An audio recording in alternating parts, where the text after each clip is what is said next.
पेसा कानून 1996 में देश में लागू हो गया। इसके बाद दो बार 2019 और 2023 में नियमावली तैयार कर ली गई, लेकिन ड्राफ्ट मंजूर नहीं हो पाया। अब मंगलवार 23 दिसंबर को हेमंत कैबिनेट ने पेसा नियमावली को मंजूरी देकर आदिवासी समाज के सबसे बड़े सपने को सच कर दिया है।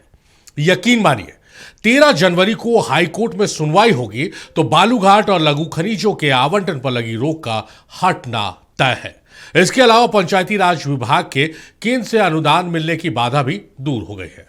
इसी मुद्दे पर आवाज लेकर आए आपका favourite talk show to the point. तो 25 साल के झारखंड के इतिहास में सबसे अहम फैसले को कैबिनेट की मंजूरी मिल गई है। झारखंड के 24 में से 16 जिलों में पेसा नियमावली मंजूर हो गई है। यानी इन 16 जिलों के 122 ब्लॉक में ग्राम सभा को खनन, वनोपज और जल संसाधन के मामले में अहम अधिकार हासिल हुआ है। ग्राम सभा अब 2000 तक का अर्थदंड भी लगा सकेगी।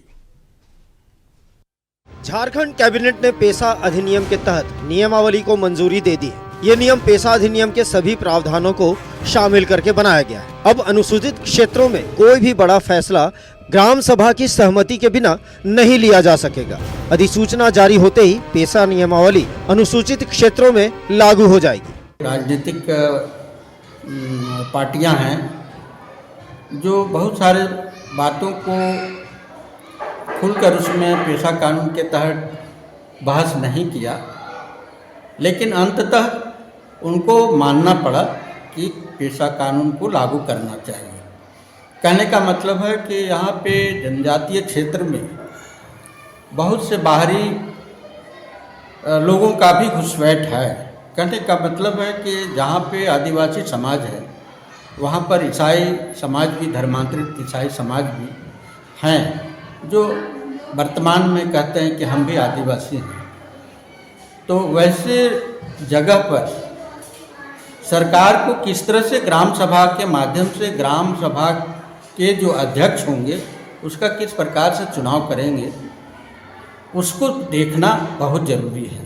पेशा कानून यहाँ पर नियमावली नहीं होने के कारण बहुत सारी हमारी जो ज़मीनें हैं वो लूट ली गई। यहाँ ग्राम सभा को अहमियत नहीं दिया जाता है प्रशासन के द्वारा। जिस प्रशासन की हम बात करते हैं, ग्रामीण क्षेत्रों में आप जाइएगा तो सीओ, बीडीओ हो या फिर डीसी साहब हो या फिर न्यायालय हो, हमारे ग्राम सभा को अहमियत नहीं देते थे। लेकिन जैसे ये नियमावली बन जाएगी, लोग इस पर अहमियत देंगे। झारखंड पेशा नियमावली 2025 में अनुसूचित क्षेत्र में ग्राम सभा को सर्वोच्च संस्था के रूप में मान्यता दी गई है। पहली बार जल, जंगल, जमीन, लघु खनिज, सामुदायिक संसाधन के रूप में परिभाषित किए गए ग्राम सभा को लघु वनोपज जैसे बांस, शहद, मोम, लाह, महुआ, तेंदू पत्तों पर पूर्ण अधिकार दिया गया है। पहली बार ग्राम सभा को साहूकारों पर प्रतिबंध लगाने की विधायी शक्ति हासिल हुई। ग्राम सभा को स्थानीय जल निकायों और जल संसाधनों के प्रबंधन की पूरी जिम्मेदारी दी गई है। पेशा नियमावली में पहली बार आदिवासियों के पारंपरिक नेतृत्व को मान्यता दी गई है। अब संथाल समुदाय में माझी परगना, मुंडा में हातू, मुंडा या पाहन, हो में मुंडा मानकी और खड़िया में टोकलो सोहर को पहली बार संवैधानिक मान्यता मिलेगी। अच्छी बात हुई है। लंबे समय के बाद, जो भी कि बहुत लंबा समय को किया, 29 साल हो गए राज बने हुए, और उसके बाद ये कानून धरातल पर आने को तैयार है। मैं धन्यवाद देना चाहता हूँ, आभार व्यक्त करना चाहता हूँ। इसके लिए सारे लोगों ने मेहनत की है, जो स्पेशली जो बुद्धिजीवियों की जो टीम है जिन्होंने नियमावली बनाने का काम किया, अथक प्रयास किया, उसके लिए लंबा समय लगा, लेकिन अंततः ये धरातल पर अब उतरने को तैयार है। हमारी अपेक्षा है कि ये सही मायने में जिस मकसद से इस कानून को लागू किया जा रहा है वो पूरा हो, यानी ग्राम का सुशासन, ग्राम सभा का सशक्तिकरण और गांवों का विकास। तो जिसके लिए ये कानून बना है वो सही मायने में धरातल पर उतरेगा, ऐसी हम कामना करते हैं।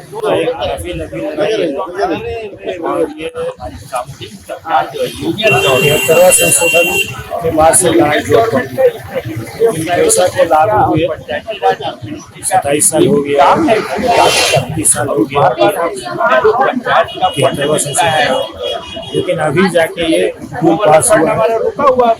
अभी बड़ी चुनौती है कि इसका इम्प्लीमेंटेशन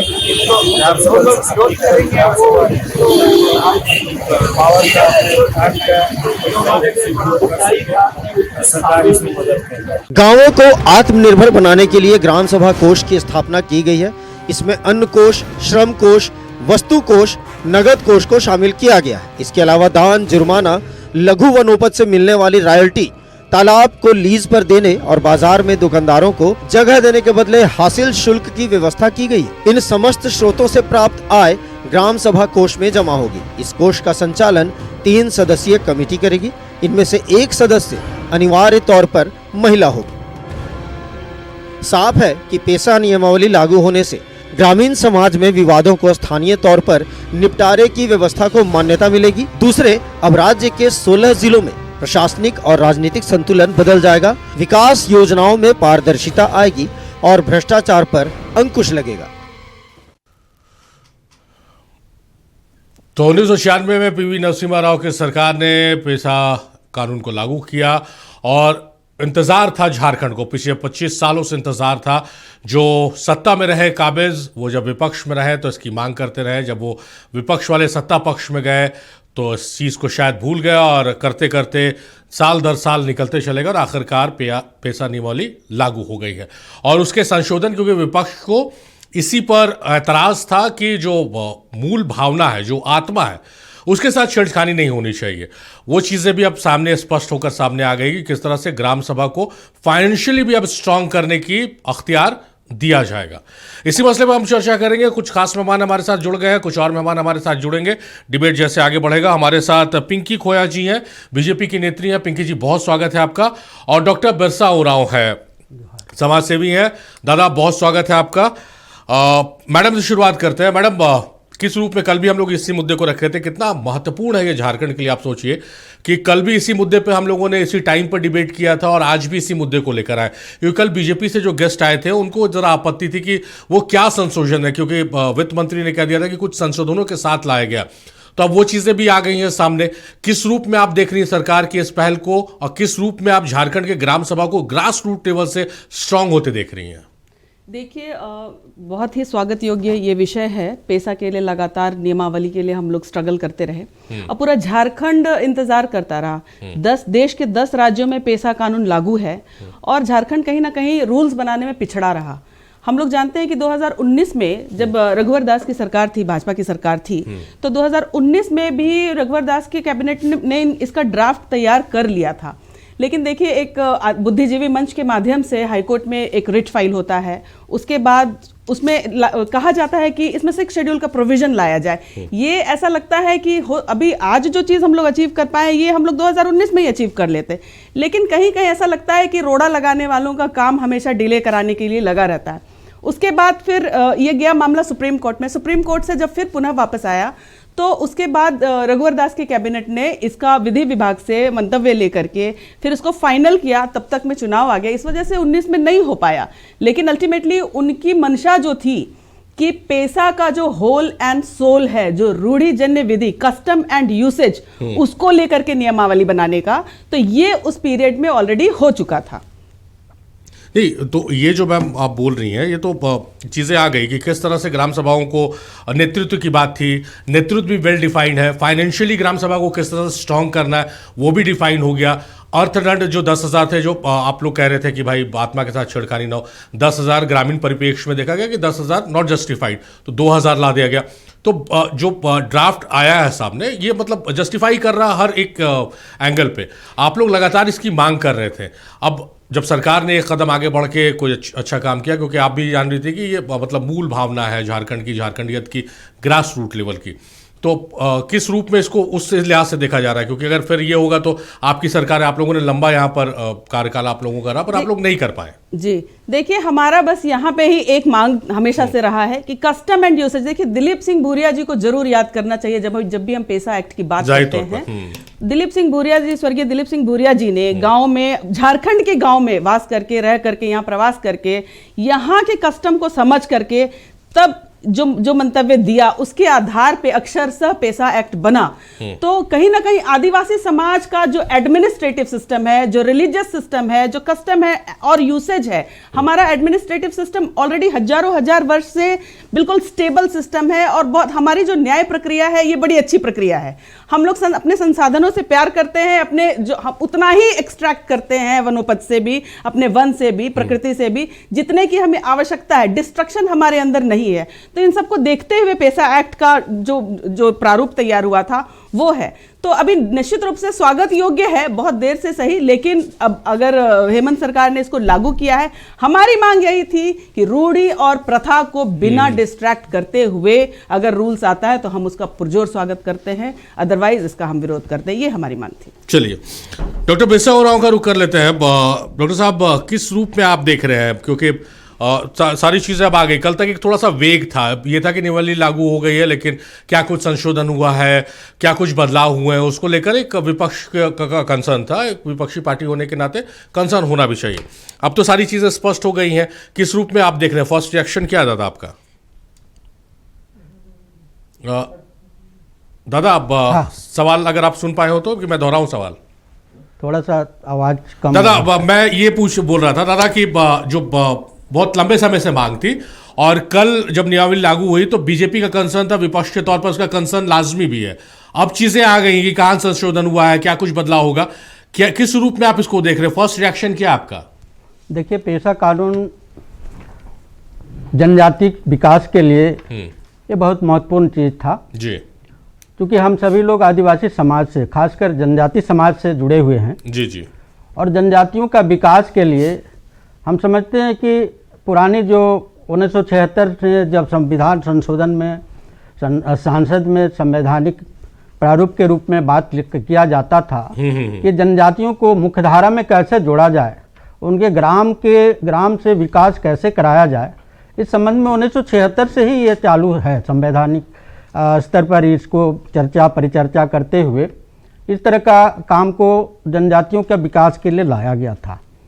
अंततः 1992 में ये 73वां संशोधन हुआ, जिसमें पंचायती राज संस्थाओं को विशेष रूप से संवैधानिक दर्जा देने का बात हुआ जी। और उस पर संवैधानिक दर्जा देकर जनजाति क्षेत्र जो शेड्यूल एरिया में आते हैं, जो शेड्यूल एरिया कहने का मतलब अनुसूचित क्षेत्र में आते हैं, वैसे लोगों को किस तरह से उन लोग को संरक्षित करने का मतलब उसके जल जंगल ज़मीन से उनको कैसे संरक्षित किया जाए, उनकी रूढ़िवादी परंपरा, जो रीति रिवाज है, उनका जो भाषा है, उनका जो संस्कृति है, और उनके जंगल में रहने के साथ साथ उनकी सुरक्षा किस तरह से की जाए, इस पर गहन विचार विमर्श के बाद 73वां संशोधन किया गया था संविधान में, जो 1992 में हुआ था, और 1993 में ये लागू भी किया गया।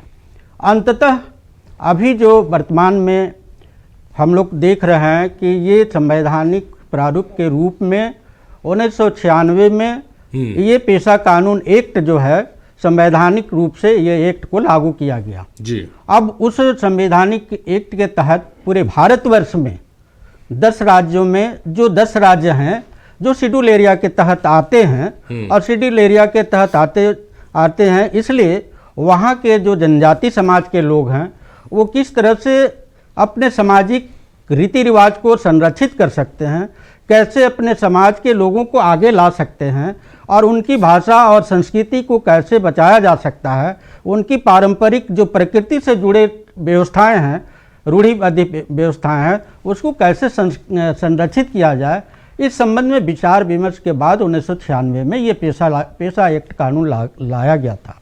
लेकिन दुर्भाग्य है कि हमारा झारखंड प्रदेश अंतिम चरण में, खासकर अभी जो 2025 में, अभी जब 1996 का पेशा कानून अभी 2025 में मंजूरी दी गई है, उसका प्रारूप अभी किसी को नहीं पता है, इसलिए विशेष रूप से हम बहुत ज़्यादा नहीं करना चाहेंगे। लेकिन एक बात का हम खंडन करना चाहते हैं कि जो घोषणा की या मंजूरी दी, उसमें मुख्यमंत्री जी कह दिए कि ये क्रिसमस तोहफा है। ये बिल्कुल गलत है। ये जनजातियों के लिए पेशा कानून बना है, न कि ईसाइयों के लिए बना है। नहीं दादा ये बात को मैं खंडन करता हूं। और जनजातियों वो के एक समाज राज के लिए नहीं रखना चाहिए। दादा एक मिनट नहीं, आप ही का जवाब दे रहे हैं, आप बोलिएगा। वो एक राज्य के मुख्यमंत्री है, हेमंत सोरेन एक राज्य के मुख्यमंत्री है। दादा अगर मेरी आवाज आप तक पहुंच रही है तो आप ही की बात को बैठ कर एक राज्य के मुख्यमंत्री हेमंत सोरेन, दादा एक राज्य के मुख्यमंत्री हेमंत सोरेन, उनके लिए सरहुल जितना महत्वपूर्ण है उतना महत्वपूर्ण उनके लिए क्रिसमस भी है, उनके लिए ईद भी है, उनके लिए दशहरा भी, उनके लिए दीपावली भी है। तो इस बात से जोड़ना थोड़ा सा मतलब मैं जस्टिफाई नहीं करता हूं इस चीज को। राज्य के मुख्यमंत्री और तमाम लोगों के मुखिया हैं वो। खैर बहरहाल राज का रुख करते, राज हमारे साथ जुड़े रहे। अगर हम राज के पास जा पाए, राज हमारे साथ जुड़ गए। राज बहुत स्वागत है आपका, कांग्रेस के नेता है और पेशा के जानकार हैं। राज भी कल हमारे साथ जुड़े थे डिबेट में, आज फिर है। राज जो कल बातें हो रही थी, कल की चर्चा में डिबेट में जो बातें हुई थी कि भाई आत्मा से छेड़खानी ना हो, आज उसका प्रारूप आ रहा है कि भाई रोल एंड रिस्पॉन्सिबिलिटी डिफाइन किया गया है, फाइनेंशियली किस तरह से ग्राम सभा को स्ट्रांग करना है वो डिफाइन किया गया है, रिलीजियस राइट और उसके बाद फिर परंपरा के हिसाब से नेतृत्व देने का, ये सारी चीज़ें अब आ गई। तो जो प्रारूप देखने को मिल रहा राज बहुत जस्टिफाइड है कि किस तरह से हम ग्रास रूट लेवल से ग्राम सभा को स्ट्रांग करेंगे, किस तरह से हक अधिकार की जो बातें हम कर रहे थे वो सारी चीज़ इसमें दर्शाई गई है। धन्यवाद। मैं डॉक्टर बिरसा उरांव जी का भी समाज सेवी हैं, चिंतक हैं और उनकी बातों को मैं समझा, पर बहुत सारी बातें अभी लोगों के सामने आई नहीं है। पर मैं अपनी तरफ से बताना चाहूँगा कि ये जो पेशा कानून आज 29 साल हो गया है और झारखंड में 25 साल के बाद आज ये लागू हो गया, मतलब कैबिनेट में मंजूरी मिला माननीय हेमंत सोरेन के द्वारा, उनकी अध्यक्षता के द्वारा। माननीय श्रीमती दीपिका पांडे सिंह जो कि पंचायती राज एंड रूरल डेवलपमेंट की मंत्री हैं। तो ये पिछला कल भी बात हो रही थी कि पिछले 8 महीने से ये क्यों नहीं हुआ था और पिछले सरकार में क्यों नहीं हुई थी। तो ये मैंने बहुत सी चीज़ समझाया था। और पिछले 8 महीने से कांग्रेस पार्टी और जेएमएम आरजेडी सभी मिलकर रिग्रेस जोरदार तरीके से इस पर काम कर रही थी। जितने भी आप देखें, पहली बार ऐसा हुआ है कि जितने भी आंदोलनकारी थे, सिविल सोसाइटीज़ थे, एनजीओज थे और जो बुद्धिजीवी मंच थे लोग थे, सभी की मीटिंग हो रही थी। चाहे वो किसी रेडिसन ब्लू में हो रहा था, कहीं सामुदायिक भवन में हो रहा था या चाईबासा में ग्राम सभा करा के किया जा रहा था। ये बड़ा अच्छा था कि लोगों से पूछा जा रहा था इस बार कि पेशा कानून को आप किस तरह से चाहते हैं। सभी ने एक ही बात कहा था, इसका मूलभूत जो आत्मा है वो परिवर्तन ना हो और उसका सरकार ने उसका ध्यान देते हुए जो मैं बताऊंगा कि पेशा का अनुसूचित क्षेत्र जो हम लोग बोलते हैं कि क्या है अनुसूचित क्षेत्र, मतलब संविधान के खंड अनुच्छेद 244 खंड 1 के तहत जो घोषित 5वीं अनुसूचित क्षेत्र, जैसे कि पूरे देश में 10 राज्य डॉक्टर बिरसा ने बताया था भी है और उसमें से झारखंड एक है।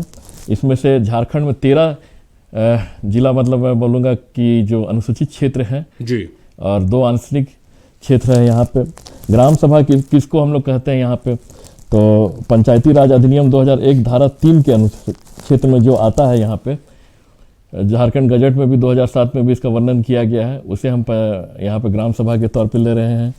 और अभी बिरसा जी बता रहे थे कि उनकी चिंता है कि किस तरह का प्रारूप रखा गया, तो मैं बताना चाहूँगा कि इसमें ग्राम सभा को लेके बहुत सारी चीज़ रखी हुई है। ये एक छोटी चीज़ नहीं है। ड्राफ्ट जो बनी है, ड्राफ्ट में आपके सामुदायिक संसाधनों का प्रबंधन दिया हुआ है, परंपराओं के संरक्षण के विवादों का समाधान करने का उसमें ताकत दिया गया है, विकास योजनाओं की मंजूरी, लाभार्थियों की पहचान और सामाजिक क्षेत्र के संस्थानों के कामकाज पर नियंत्रण कैसे हो, इस पर भी उसमें ड्राफ्ट किया गया है।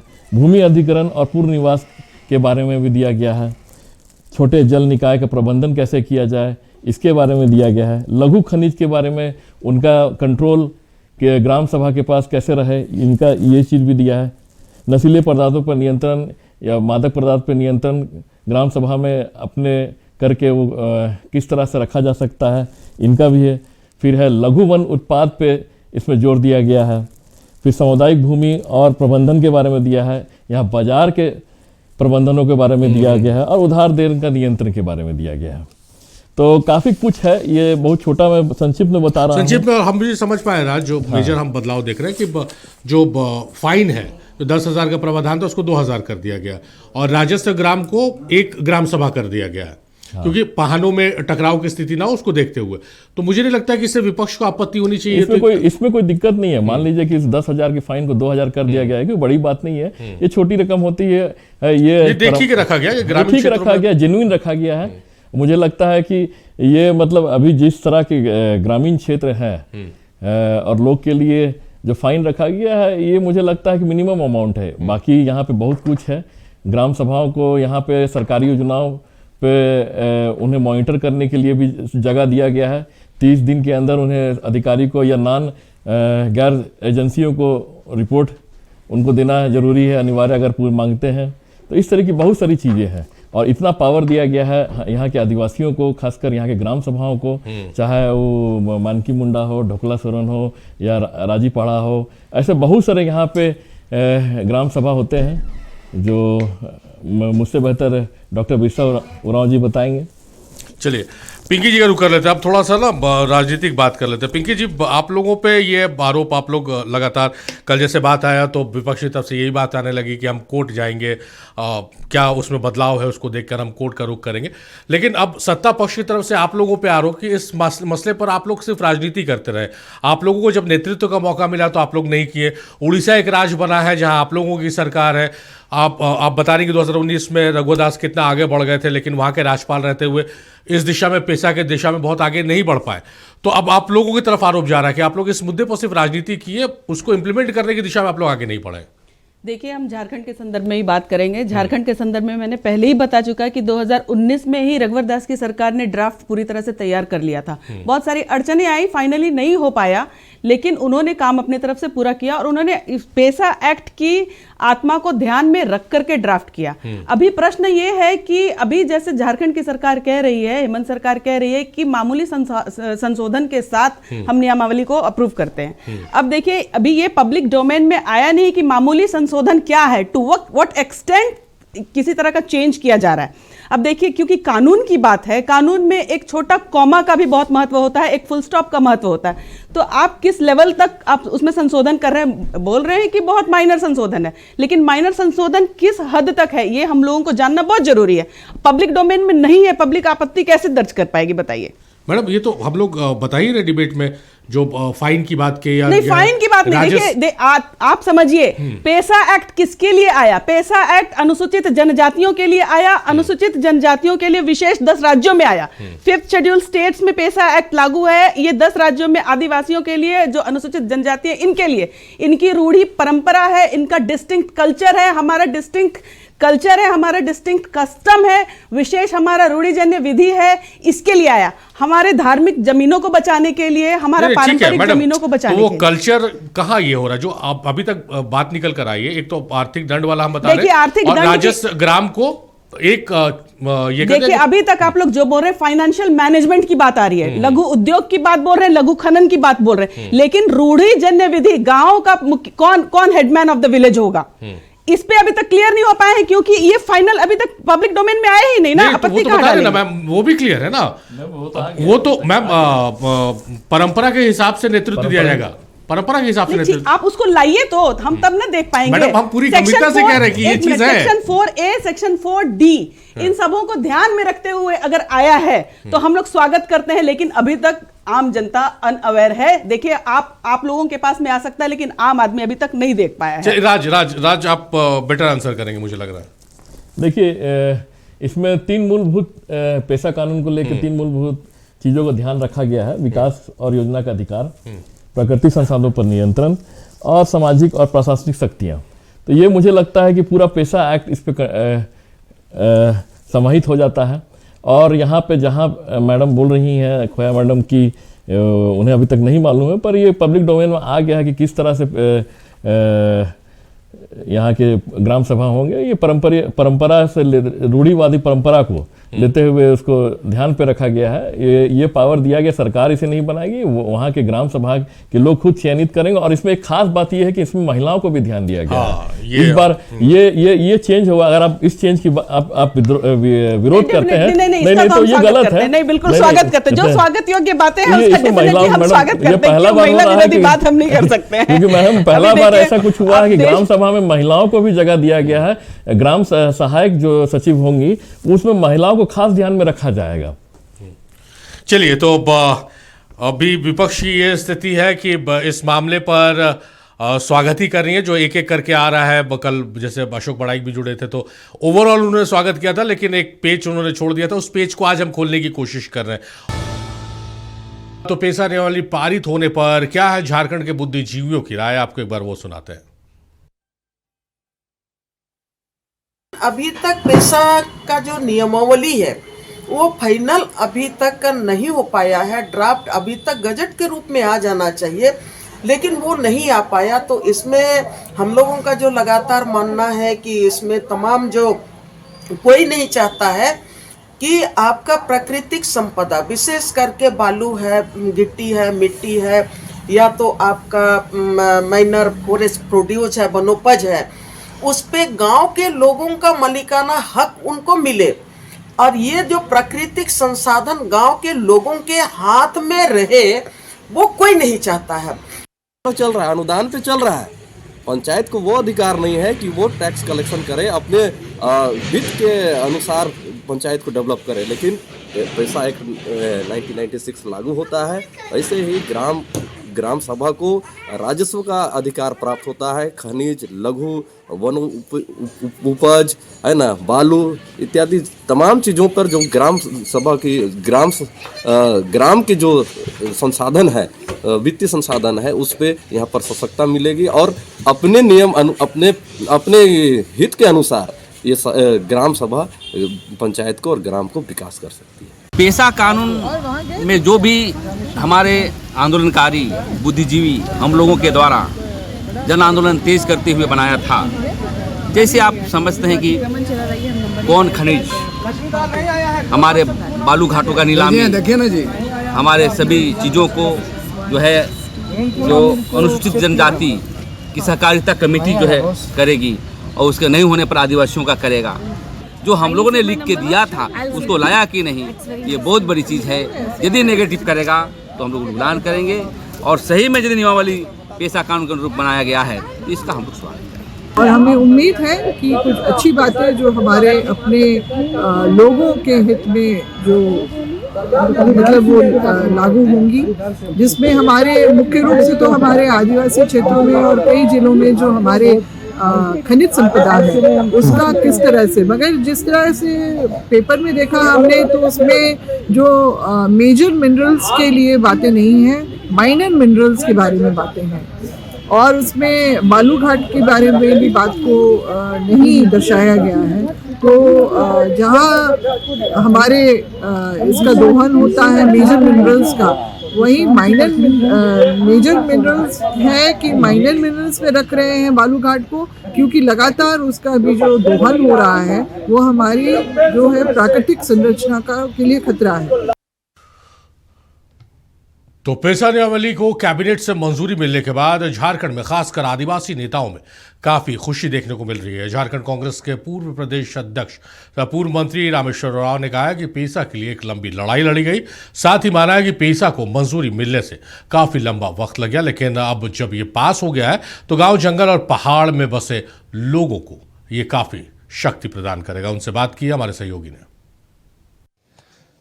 पूर्व मंत्री और झारखंड कांग्रेस के वरिष्ठ नेता रामेश्वर उरांव जी हमारे साथ मौजूद। आखिरकार पेशा को कल झारखंड सरकार ने मंजूरी दी, कितना बदलेगा अब झारखंड, खास करके आदिवासी बहुल इलाकों की? सरकार ने कल मंजूरी दी, सरकार को बहुत बहुत धन्यवाद।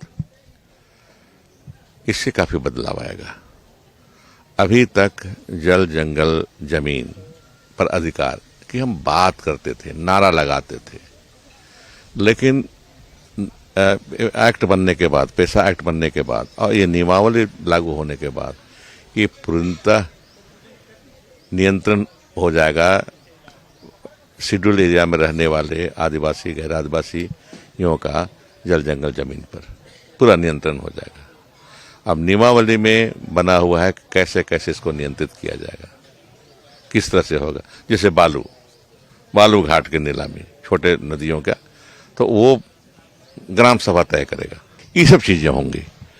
तो जमीन पर और संसाधन पर दोनों पर अधिकार ग्राम सभा का और ग्राम सभा के मार्फत पंचायत, पैसा के तहत पंचायत जो है उनका होगा। एक सवाल, जो मोटे तौर पर जहाँ पर बहुत ज़्यादा खनिज है, बहुत ज़्यादा खनिज संपदा है, काफ़ी मात्रा भी उसकी ज़्यादा है, तो वैसे जगहों पर ग्राम सभा को जो अधिकार होगा? वो देखिए, बड़े खदान पर तो सरकार का होता है, राज्य सरकार, भारत सरकार का होता है। जैसे बालू में राज्य सरकार का है। कैटेगरी 1, कैटेगरी 2 जो नदियां होती हैं, कैटेगरी 1 जो छोटे छोटे नदियां हैं, उसे पंचायत का है। कानून में था लेकिन अभी लागू किया गया, उसको आदेश दिया सरकार ने कि पंचायतों को अधिकार दिया जाए, 100 रुपया देकर के एक ट्रैक्टर बालू दिया जाए लोगों को। बड़े नदियों पर अधिकार राज्य सरकार का होता है, माइनिंग के तहत आता है, राज्य सरकार उस पर अधिकार रखती है, उसको नीलाम करती है और उसे रेवेन्यू अर्जन करती है, ये समझ लीजिए। तो बालू की बात चर्चा की है तो बालू में इस तरह का है।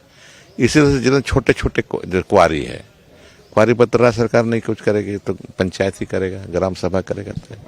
बेहद शुक्रिया हमसे बातचीत करने के लिए। तो पेसा कानून के लागू हो जाने से झारखंड में खास करके आदिवासियों को एक बल मिला है और ग्राम सभा को जिस तरीके से सशक्त करने का काम किया गया, एक सपना पेसा जो नियमावली है वो सपना कहीं न कहीं पूरा हुआ। रामेश्वर उरांव ने सरकार को इसके लिए बधाई दी है। सहयोगी कुणाल के साथ नवीन शर्मा, नक्षत्र न्यूज, रांची। झारखंड कैबिनेट ने पेसा नियमावली के गठन की स्वीकृति मिलने के उपलक्ष्य पर पंचायती राज विभाग की पूर्व निदेशक और वर्तमान में अपर आयकर आयुक्त निशा उरांव के आवास पर जश्न का माहौल देखने को मिला है। अधिकारी निशा उरांव मादर की थाप पर झूमती नजर आई है। उस दौरान निशा उरांव के आवास पर सैकड़ों की संख्या में विभिन्न आदिवासी संगठन के लोगों ने जश्न मनाया है। इस मौके पर उनसे बातचीत की हमारे सहयोगी नवीन शर्मा ने। झारखंड सरकार की अधिकारी और सोशल एक्टिविस्ट, और एक तरह से ये कह सकते हैं कि जो पेसा का ड्राफ्ट जब तैयार हुआ था तो वो ड्राफ्ट में कहीं ना कहीं एक बड़ा और अहम रोल जो है निशा उरांव जी का रहा है। मैं उनसे जुड़ता हूँ, एक बार बातचीत करता हूँ। बड़ा दिन, ऐतिहासिक दिन, और आखिरकार जो लड़ाई आपने लड़ी उसको आज एक तरह से दिशा दे दिया झारखंड के हेमंत सोरेन सरकार। जी, बहुत बहुत आभार व्यक्त करती हूँ सरकार का। और आज सभी आप देख रहे हैं, हम सभी यहाँ एक साथ इकट्ठे हुए हैं, उत्सव के रूप में आज के दिन को मना रहे हैं, क्योंकि आज समाज के सभी लोगों ने मिलकर जो संघर्ष किया है। तो मैं आज जितने भी मेहमान उपस्थित हैं आदिवासी समाज से, मैं उन सबको भी आभार व्यक्त करती हूँ, क्योंकि नियमावली बनाने में उन सभी का बहुत महत्वपूर्ण योगदान है। लेकिन हम लोगों ने शुरू से देखा कि पेसा को लेकर के जो आपकी लड़ाई थी, एक अधिकारी रहते हुए आपने तमाम बाधाओं को, तमाम चीज़ों को दरकिनार करते हुए मुखर होकर के बोली। आमतौर पर अधिकारी ऐसा नहीं करते हैं। जी, ऐसा करना पड़ा क्योंकि जब नियमावली प्रक्रियाधीन थी तो उस वक्त तरह तरह की बाधाएं आ रही थी और तरह तरह के भ्रामक बातों को समाज में फैलाया जा रहा था। और उस वक्त मुझे ऐसा महसूस हुआ कि कहीं सरकार को गलत संदेश ना चला जाए, क्योंकि जो लोग बाधित कर रहे हैं वो समाज की आवाज़ नहीं थे, वो कुछ खास लॉबी थी जो बार बार बाधित कर रहे थे। तो इसीलिए मैं मजबूर हुई, मुझे मुखर होकर कुछ बातें बोलनी पड़ी। तो ये जश्न, ये खुशी, ये बताने को काफ़ी है कि झारखंड के आदिवासियों के लिए कितना महत्वपूर्ण था, झारखंड के लिए कितना महत्वपूर्ण था। एक बार हम डॉक्टर पेसा उरांव का रुख करते हैं और मेरी आवाज़ उन तक अगर नहीं पहुंचेगी, कुछ उनको इशू है, तो मैडम से हम ज़रा मदद लेंगे। मैडम, उनसे अगर मेरी आवाज़, दादा मेरी आवाज़ पहुंच रही है आप तक? पहुंच रहा है, आवाज़ पहुंच रहा है। अच्छा मैडम, आप ही सवाल, मैडम उनको बता दीजिएगा कि मेरा सवाल ये है कि रामेश्वर उरांव ने बेसिक बातें बता दी है कि किस तरह से अख्तियार रहेगा मेजर माइनर मिनरल्स पर, किस तरह से उसको ड्राफ्ट किया गया, किस रूप में देखते हैं, क्योंकि आप लोग जो आदिवासी समाज के लोग हैं वो कंसर्न इस बात को लेकर कि मूल भावना से छेड़खानी नहीं होनी चाहिए। डॉक्टर रामेश्वर उरांव ने अभी बताया कि उन्होंने डिस्टिंग्विश करके बताया है कि किस तरह से मेजर माइनिंग माइनर माइनिंग का अधिकार होगा, तो इस वजह से मतलब आप क्या कहेंगे उसमें डिस्टिंग्विश करना चाहिए? देखिए, डॉक्टर रामेश्वर उरांव जी का जो अपना विचार था जी, वो अपने अनुरूप दिए हैं कि हमारे आदिवासी समाज को किस तरह से उनको रोजगार मिलेगा या उनका भरण पोषण कैसे होगा, इससे संबंधित कुछ बात रखे हैं। लेकिन हम इस बात को कहना चाहेंगे जी कि जो पेशा कानून है जो आज मंजूरी कैबिनेट ने दी है कल, जी, उसका हम स्वागत करते हैं। निश्चित तौर पे जनजातियों के लिए बहुत अच्छा कानून है, ये रक्षा कवच है। तो यहाँ पर जितने भी क्षेत्र हैं, खासकर शेड्यूल एरिया है, 16 जिला में 13 जिला प्रभावित क्षेत्र है और उसमें कुछ आंशिक जिला भी हैं जो सुदूर जंगलों में पाए जाते हैं। तो वैसे क्षेत्र में बहुत सारे आदिवासी जो जनजातीय समाज के लोग हैं उनको हर तरह की सुविधा नहीं मिल पाती है। उसके लिए ग्राम सभा के माध्यम से ही उनको सारी सुविधा दिलाया जाएगा और उसके माध्यम से ही वो अपने विकास के रास्ते पर आ सकते हैं। कहने का मतलब है कि जो प्रोविज़न दिया गया है, जो उसमें कुछ प्रावधान दिए हैं ग्राम सभा के माध्यम से, जैसे जंगल में रहने वाले, जैसे वन उपज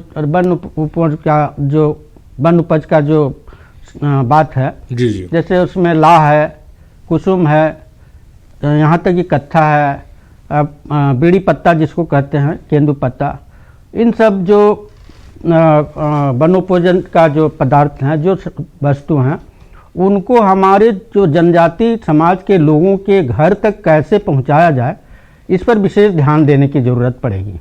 इसलिए कि वैसे सुदूर क्षेत्र के लोग जो कभी भी विकास के रास्ते में नहीं पहुंच पाया है, वो अपने स्वरोजगार के लिए वो अपना रोजगार अपने ग्राम सभा के माध्यम से करके अपने परिवार का पालन पोषण करने के लिए जो केंदू पत्ता होता है उसका जो बाहरी लोग कॉन्ट्रैक्ट लेते हैं और बाहर के लोग ले जाते हैं, लाह का जो उपज करते हैं उसका जो बाहर के लोग ले जाते हैं, उसका मूल्य निर्धारण करना जरूरी है और ग्राम सभा के माध्यम से ही ये संभव है। तो अब बात आ गई कि ग्राम सभा ही सर्वे सर्वा होगा कि लोकसभा न विधानसभा, सबसे बड़ा ग्राम सभा।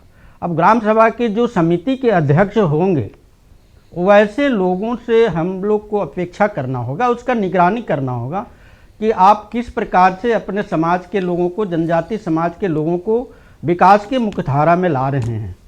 कहने का मतलब है कि बहुत जगह जो इंटीरियर क्षेत्र है, जो सुदूर क्षेत्र है, जहाँ पे दिया बत्ती भी नहीं मिल पाता है, वहाँ पर जैसे जल जंगल ज़मीन में कुछ लोग रहते हैं, जंगल में रहने वाले लोगों को जलावन के लिए लकड़ी को भी चुनना पड़ता है।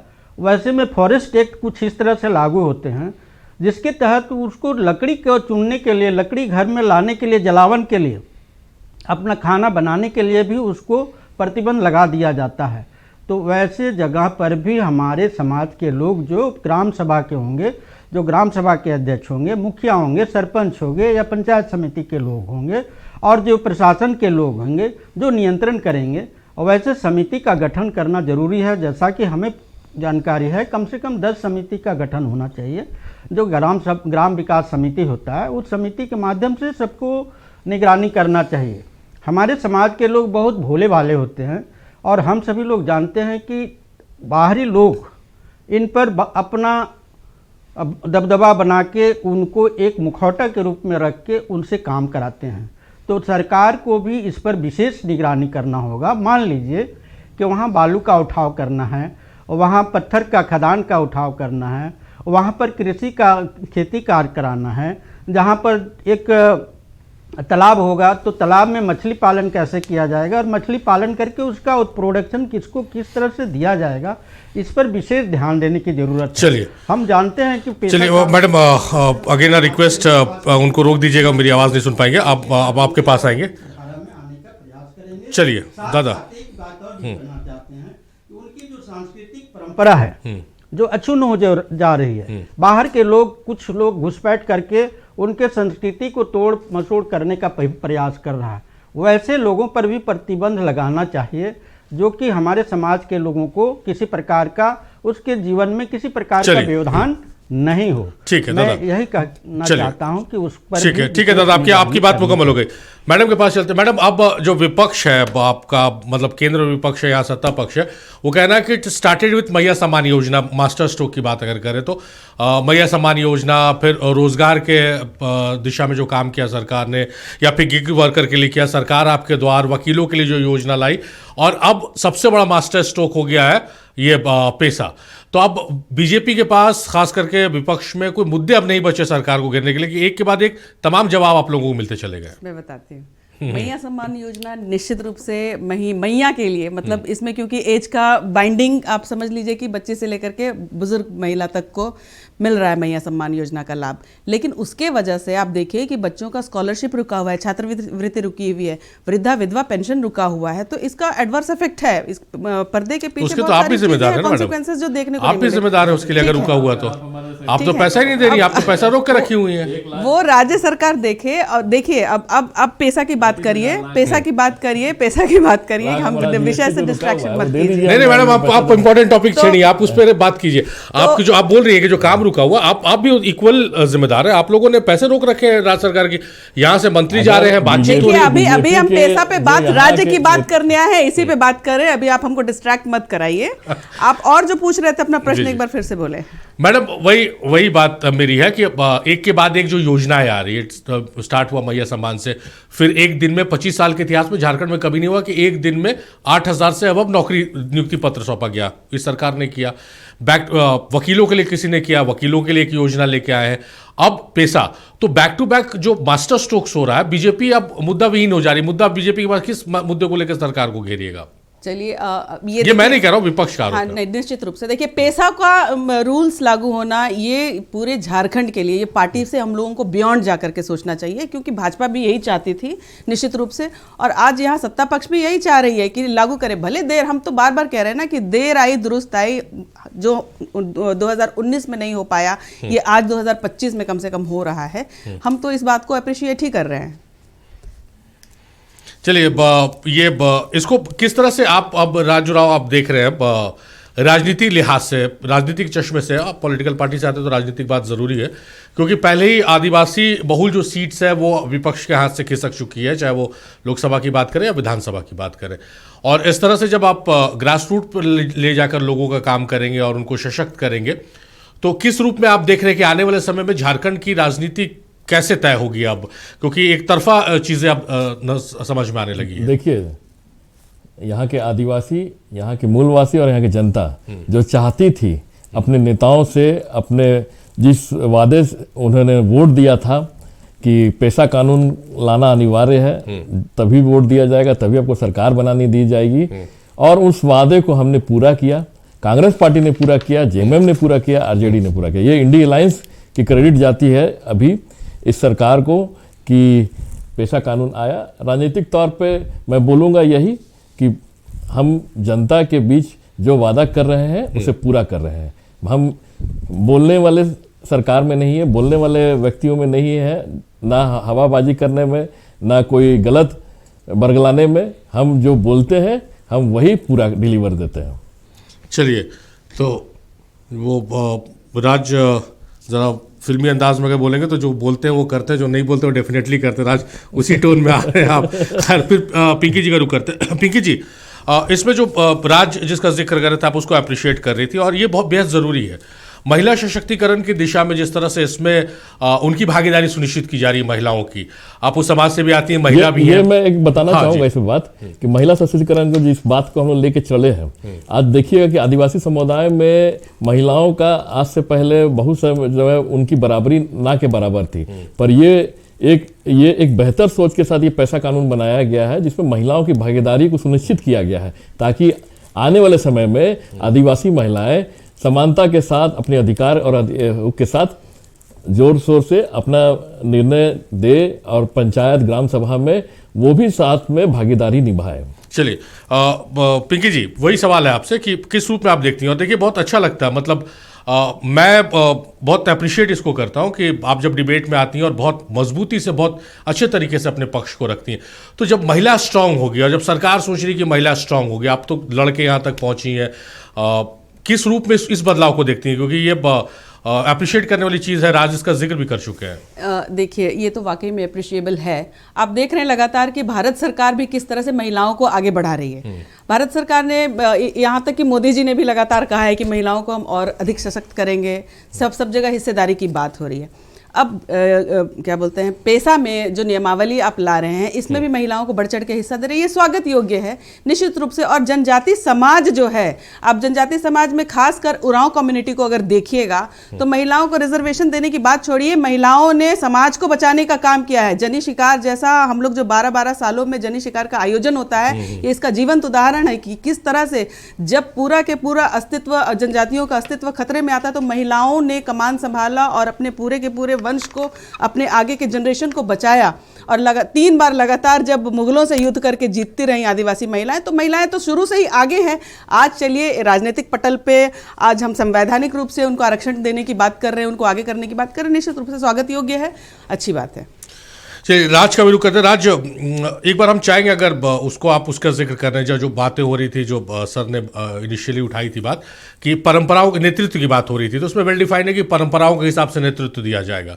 इस पे अगर आप कुछ रोशनी डाल पाए हमारे सरल शब्दों में, तो हम दर्शक समझ पाए। डॉक्टर बिस्वा राव ने बहुत सारी कुछ बातों को रखा था, जैसे तालाब का रख रखाव को लेकर बात की थी, इसमें केंदू पत्ता को उन्होंने लेके बात किया था, लाह को लेके बात किया था। तो इसमें बहुत सारी चीज़ है जो पेशा कानून में बहुत सारे एक्ट्स को संविधान मतलब समानता दे के उसके साथ सामंजस्य बनाया गया है। जैसे बिहार केंद्र पत्ता व्यापार नियंत्रण 1973 को भी उसमें जोड़ा गया है। झारखंड, जिसके अंतर्गत झारखंड राज्य वन विकास 2006, ये भी एक नियम उसके अंतर्गत आता है। और FRA कानून जो है हमारा फॉरेस्ट एक्ट राइट 2006, इसको भी ध्यान में रखा गया है। तो सभी को सामंजस्य बनाते हुए लोगों को परंपरा के साथ जोड़ा जा रहा है। उनको जो संवैधानिक हमारे जिसका संविधान का जिक्र हम बात करते हैं और परंपरा की बात करते हैं, दोनों का बढ़िया तालमेल है इसमें। और निश्चित रूप में आने वाले समय में आप देखिएगा कि झारखंड का विकास, खासकर जनजातीय समुदाय का विकास इस पेशा कानून के कारण जरूर होने वाला है। चलिए, एक बार फिर मैडम का रुख करते हैं। मैडम, एक चीज़ जो हमको और इसमें अट्रैक्ट कर रही है, इसमें स्कूल और हॉस्पिटल्स पे भी पूरा अख्तियार ग्राम सभाओं को दिया गया। और हमारे मतलब विडंबना है ये कि हम उस तरह की खबरें की चर्चा करते हैं, तस्वीरें आती हैं, कहीं खाट पर ले जा रहे हैं, कहीं सड़क नहीं, एम्बुलेंस नहीं पहुंच पा रही है।